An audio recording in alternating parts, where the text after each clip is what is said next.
high school ako. Abutan ko si nanay. Lasing na lasing siya. Trinay kong kunin yung alak pero ayaw niya ibigay sa akin. Nagalit siya sa akin tapos sinaktan niya ako. Tumakbo ako palayo para magpalipas ng sama ng loob. Tapos pagbalik ko, nasusunog na yung bahay.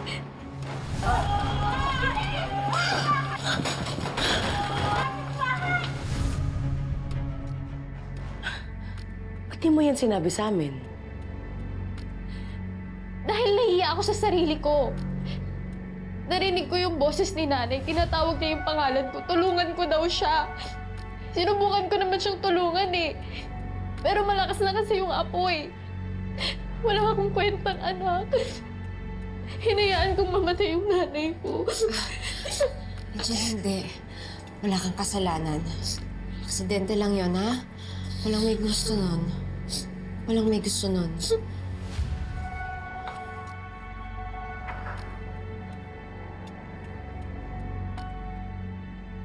Kahit hindi siya naging mabuting ina sa akin,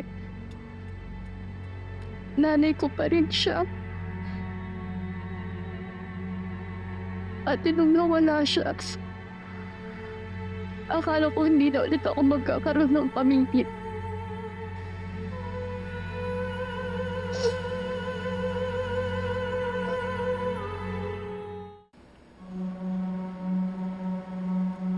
Hindi namatay si nanay sa sakit. Namatay siya dahil sa sunog.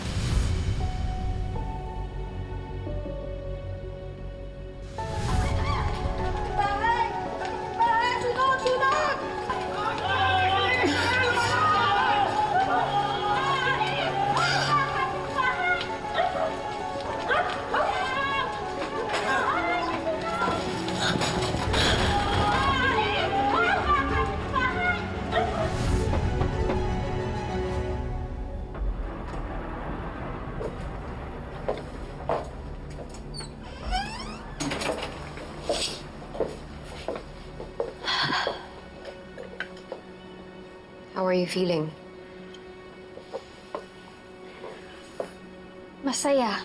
Dahil nasabi ko na sa'yo yung totoo.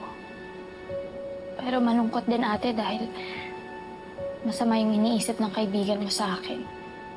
Ako nang bahala kay Lorraine. Basta ngayon, pakalmahin mo muna yung sarili mo. Relax ka muna.